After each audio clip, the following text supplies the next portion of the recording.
Hello learners, welcome back to the session. So today we are going to learn about refraction through prism. Okay, and before we begin, my name is Mohana. I'm a physics educator here at Unacademy. So this is my Telegram channel link.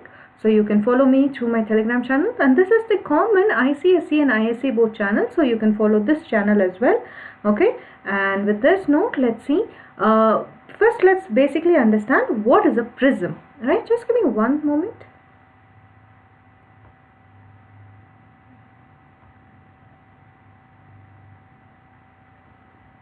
Okay, so a prism is nothing but a wedge-shaped portion, okay, of a transparent, but the medium that you're taking, it has to be a refracting medium, and if you see, it is bounded by two plane phases over here. So, and if you see, these two phases are inclined to each other at a certain angle. Now, this is basically the definition for a prism. So, over here, if you see, we have two refracting surfaces, right? So, we can take this surface over here, which is basically, if you see this A, D, E, B. This is one refracting phase, and similarly, if you see, if you could just see, this is D, A, C, F. So this is another refracting phase that we have. Okay, and if you see, these two refracting phases are inclined at an angle. Okay, now where these two refracting phases meet, right? This point over here, this is called as your refracting edge. And if you see, this is the principal and this is your refracting edge over here, and this angle over here, the angle between A, B and C over here, right? So here, if you see this angle A, if you're taking this angle A over here, this gives you the angle of the prism. This tells you how these two inclined angles are basically, these two refracting phases are inclined at which angle. Okay, so this gives you the angle of the prism. And other than this, there is one more phase over here, that is, other than this two refracting phases, if you see, there is one more phase, that is B, C, F, E. So this phase over here gives you the base of the prism. Now, if you basically draw a perpendicular to this particular across this refracting phases, if you just draw a perpendicular, okay, any perpendicular surfaces, any section of the prism that you can just cut through these refracting phases, this section, if you take, let's take for example A, B, C, right? This section is basically called as your principal axis. So these are the various parts of your prism. So you have two refracting phases that are inclined at an angle, and if you see where these two refracting phases meets, that is called as a refracting edge. Okay, and through these refracting phases, if you could draw a perpendicular across it, if you can just cut perpendicular across these refracting phases, you get this section like A, B, C, right? Perpendicular, similar to that A, B, C section anywhere you're taking on this prism, that is called as your principal axis. And then if you see, this angle over here gives you the angle of the prism, right? So now we have basically seen when light travels from one medium to another, they tend to bend, right? Or they tend to go through refraction, right? Now take a prism.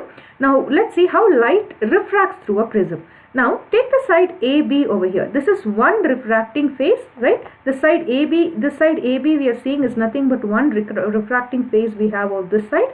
On the side AC, if you see, is basically the other refracting phase of this basically the prism. This basically AC gives you the other refracting phase of the prism over here. Okay, and you have two refracting surfaces. Now let's see, to this particular surface, let's draw a normal. Similarly, to this particular surface AC as well, let's draw a normal. Okay, this is normal N over here. Okay, now if you see, if a ray is incident on the surface AB means, what would happen to this particular ray? So if the ray is incident to this towards the surface AB means, for example, let's say this prism was not there. If this prism was not there, what would have happened? That ray would have gone straight through, right? But because we have a prism over here, and let's say this incident ray to be basically, let's say this is nothing but PQ. Okay, so this incident ray PQ okay, falls at this on this refracting face AB over here, okay, and from here if you see, because the let's say in this case the prism is kept in the air, right? So outside the prism the light is traveling in actually the air medium, and inside the prism it is passing through some sort of a glass medium, right?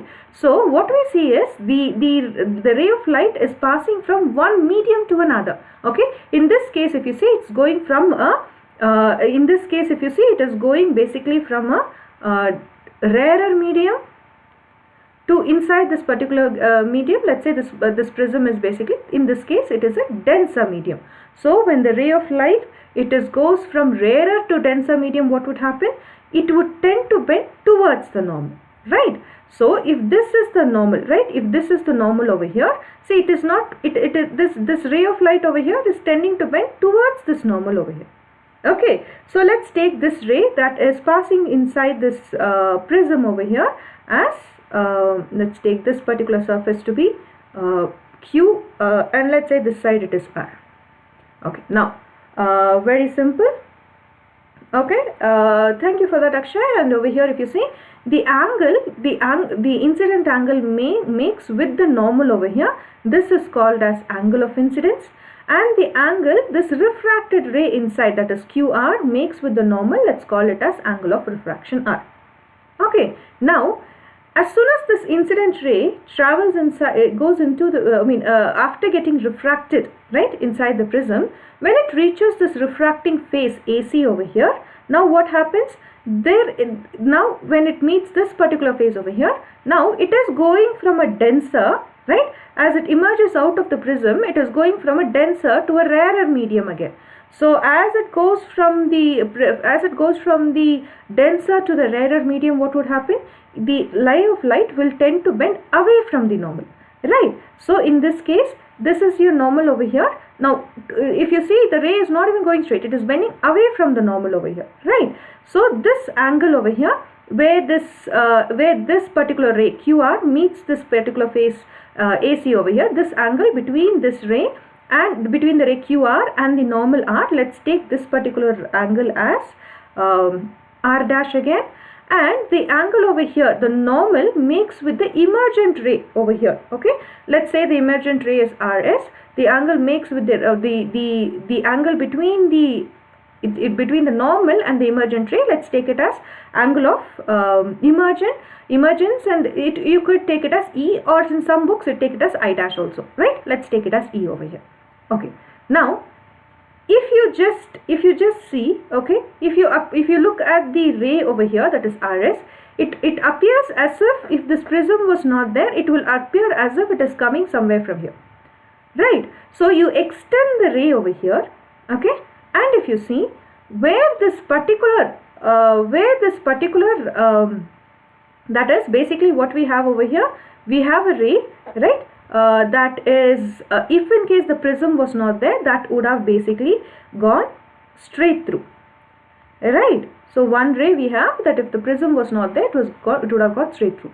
Now it would have gone straight in this direction. Now if you see, because this ray tends to pass through this particular prism over here, after refraction through the prism, the emergent ray, if you extend the ray, see where it meets this particular incident ray over here, right?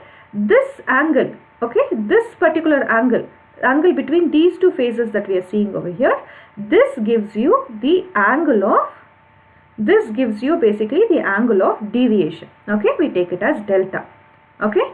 So angle of deviation is the angle between the incident ray, right, the incident ray and the emergent ray. It gives you, this is your angle of deviation delta, okay. It just tells you how much this angle as this prism has basically deviated the light rays through, okay. So let's take this, let's write one more time. This is P, okay, Q, and this is R and S. Okay, now what we want to do is, what we want to find is what is the angle of deviation, okay. If you want to find the angle of deviation, let's see over here, we are going to make use of trigonometry, that's it, okay. So first look at this angle over here. Here if you see, we actually have a quadrilateral. That is, if you basically look at this surface AQNR, this surface over here, we have a quadrilateral. Alright, so for this particular quadrilateral, okay, for this particular quadrilateral, that is, we have a quadrilateral AQNR. Okay, for this particular case, if you see the angle, okay, if you see the angle, one second guys, I'm really sorry, the angle AQR and the angle AQNR should be equal to 180 degrees. Okay, that is, in this case, if you see the angle AQR, okay, this angle over here AQR and angle QNR, okay, plus angle QNR, these two sides should be equal to 180 degrees. Okay, but if you see AQR, this is nothing but this gives you the angle of the prism, okay, A. So this angle over here we already have, this is nothing but the angle of the prism A. Okay, this is equal to QNR is equal to 180 degrees. Right, now what we are going to do is, let's look, so now let's look at the triangle. Okay, now let's look at this particular triangle, that is QNR, this triangle over here. Okay, for a triangle, again the sum of internal angles, if you take, that should be 180 degrees. That is, this angle and this angle over here should be 180 degrees. Okay, so next what we have a triangle. Okay, next we have a triangle, and I'm sorry, just a second. Okay, we have a triangle. This is basically QNR. What we get is, okay, this value of R plus R dash, okay, R plus R dash plus the angle QNR. We don't know what this angle is, QNR, we don't know this angle, plus the angle QNR is actually equal to 180 degrees. Okay, see, for QNR, now we can substitute for QNR from here, right? We don't know what that angle is, we want to remove that angle, right? Yes, Akshay, QR is the ray that gets refracted after passing through the prism. Okay, so here if you see, R plus QR, and if you see from here, we can say QNR is nothing but 180 degrees minus A. So here we have plus, instead of the angle QNR, we have 180 degrees minus A, which is actually equal to 180 degrees. Right, so R plus R dash will be equal to 180, take this 180 to the other side, okay, minus A goes to the other side, becomes plus A. So we have R plus R dash is equal to A. So we got one particular equation now, that is, we basically got R plus R dash is equal to A. Okay, now if you see this, if you basically look at this particular triangle, okay, let's see, one second, if you basically look at this triangle, okay, MQR over here, okay, now from this triangle over here, we can actually get the deviation produced by the prism. Alright, so for that we are going to do a very simple assumption, okay, not the assumption, we are going to just look at this particular triangle, that is, I'm sorry, if you see, we are going to look at this triangle Q. Alright, let's go. Okay, now we are going to look at this triangle triangle MQR, okay, and from here we are going to see what is the deviation produced by this prism over here. Okay, so very simple, what we want to find is, we want to find this angle delta. Okay, now this is delta, okay, this angle is delta, so what will be this angle over here, right? See, this is a straight line, okay, on the straight line this angle is delta, so this angle will be 180 in a straight line, this complete angle is 180 minus delta, so we have 180 from here. If you see, this angle over here is nothing but 180 minus delta, right? This is 180 minus delta. Okay, so if you see, let's take that, just take that. Okay, so on one side we have 180 degrees minus delta, the angle of deviation. Okay, this angle for this particular triangle, okay, for this particular triangle MQR over here, right, for this triangle MQR, their internal angles are going to be equal to 180 degrees, right? Their internal angles are going to be 180 degrees, right? So from here what we have, this angle is nothing but 180 minus delta, okay, plus let's think about this angle over here. Okay, again we are going to do a very simple assumption over here. Think about it. This line is passing straight through, right?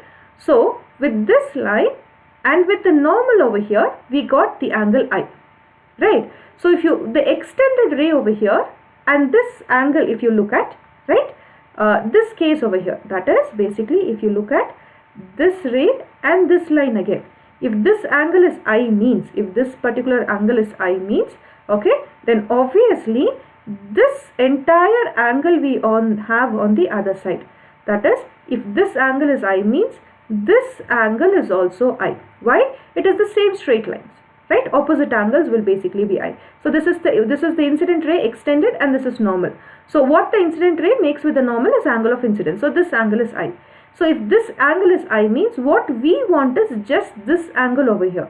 So if the entire angle is I means, okay, this angle over here will be nothing but I minus R. Okay, that's the second angle. So from here we have another angle which is nothing but I minus R. Okay, plus similarly on the other side, if you actually look at, okay, here with the normal, if you look at where the extended emergent ray, if you look at, this angle is alpha. Now you extended the ray, this extended ray, what it makes with the normal in this case will basically be again E, right? If this entire ray is actually, this is E means, okay, then only, and then again this angle, if this entire angle is E means, this angle will be E minus R dash, right? So we got the next value also, that is E minus R dash. Okay, now let's see, we just have this equation. Let's try taking the similar quantities to the other side over here, right? So here we end up having okay, so here we end up having 180 degrees equal to, okay, 180 degree plus 180 degree minus delta is one angle, right? Plus if you see, the next angle we have is basically I minus R, then plus we have E minus R dash. Okay, so these are the three angles we have. So obviously if you take this value to the other side, we have 180 degree minus 180 degrees plus delta, which is equal to I minus R plus E minus R dash. So from here delta is nothing but I minus R plus E minus R dash over here, right? So from here we end up getting one equation, that is basically from here we end up getting delta is actually equal to, okay, I minus R, okay, I minus R plus I, so this is basically plus E minus R dash.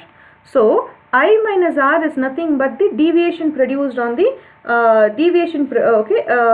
okay, so this is basically, in this case if you see, we have deviation produced. I minus R is nothing but the deviation produced on the first phase, right? I minus R is nothing but, this angle is nothing but the deviation produced on the first phase, and E minus R is nothing but the deviation produced by the second phase over here, right? Alright, now from here if you see, we can actually simplify this equation, right? So what we will write, delta is equal to, let's take I plus, let's take this E as same terms, okay, and we have minus R dash. If you take minus commonly outside, we have R plus R dash, okay, and initially only we saw this R plus R dash is nothing but equal to A. So angle of deviation is nothing but I plus E minus R plus R dash is nothing but angle of incidence. Okay, so if you see from here, if you could keep this, from here we can again write I plus E is equal to angle of deviation plus the angle A over here, okay, angle of the prism. So what we have, when a ray of light is refracted through a prism over here, right, the sum of the angle of incidence and the angle of emergent will be equal to the sum of the angle of prism and the minimum deviation angle, right? So what we ended up getting over here, the sum of the angle of incidence plus angle of emergent is equal to, okay, angle of the prism, the sum of angle of prism plus this minimum deviation angle. Alright, this is refraction. This is basically the equation for refraction through a prism.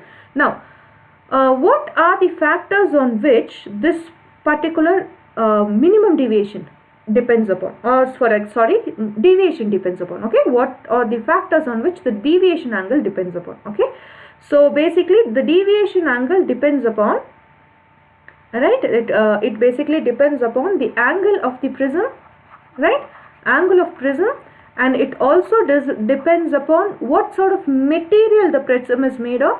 Okay, what is the material of the prism, and if you see, again it also depends upon the wavelength of the light used, right? So again it also depends upon the angle of the the angle of incidence, right, at what angle the ray is, basically the incident ray is incident towards this particular surface over here. Okay, so if you see, I actually depends upon over here the angle of deviation, delta actually depends upon angle of the prism, okay, angle A of the prism. It also depends upon what is the angle of incidence over here. It also depends upon what is the material of the prism and what sort of the wavelength of the light used. Okay, those are the 4 quantities it depends upon. So let's see one single question. You can give the answer in the chat box. The deviation produced by the prism is maximum when the angle of deviation is what? When do you get the maximum deviation angle? Okay, when do you get delta, that is this maximum deviation angle, to be maximum? For which angle of incidence do you get this delta to be maximum? That is actually the question. You have 30 degrees, 45 degrees, 60 degrees and 90 degrees. What do you think is the answer?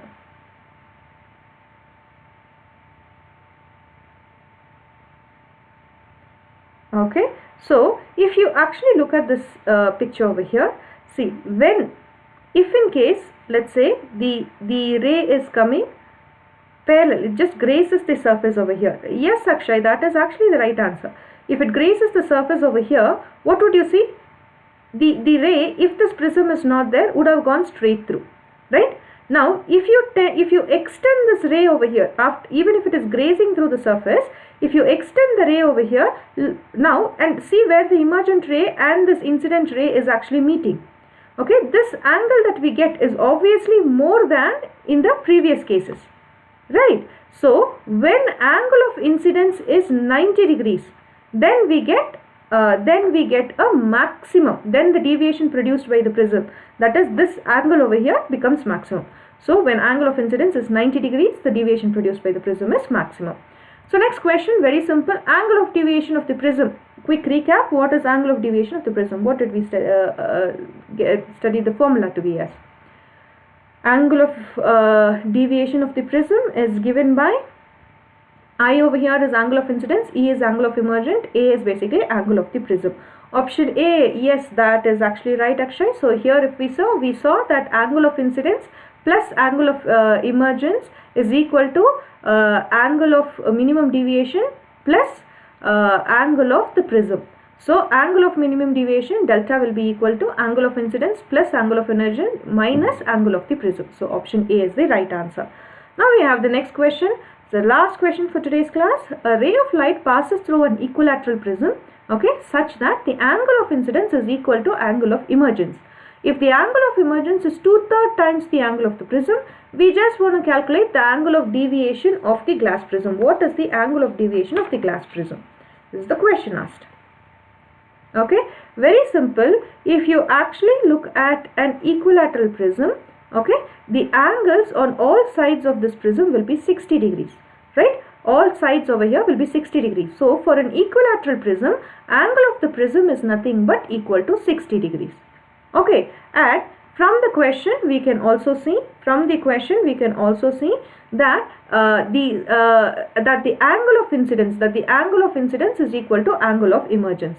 Right, from here we can also see the angle of incidence okay, I is equal to the angle of emergent E.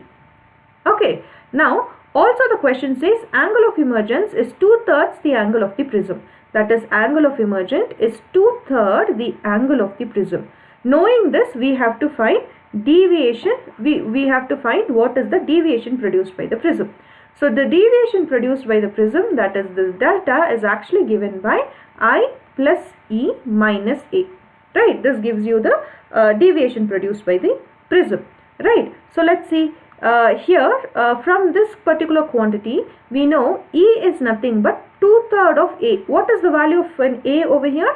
A is nothing but 60 degrees, right? So E will be nothing but 40 degrees, right? So 3 2s are like 60, so 20 degrees into 2 gives us 40, right? So E over here is 40 degrees. But the question also says whatever is the value of E, I is also the same value. So if E is 40 degrees means I is equal to 40 degrees, because the question says angle of incidence is equal to angle of emergence. Okay, angle of the prism we already know. Just substitute in the equation, you would get the answer. So here if you see, delta would basically be equal to I over here is we got is 40 degrees, right? Angle of incidence we got again from here is 40, right? 40 degrees plus angle of emergence is again 40 degrees minus 60 degrees. Yes, actually you got the answer, option right. So it's 40 degrees plus 40 degrees, this is basically 80 degrees minus 60 degrees over here. So angle of deviation produced by the prism in this case is basically 20 degrees. Okay, so that's it. With this we are coming towards the end of the session. If you have any doubts, you can ask.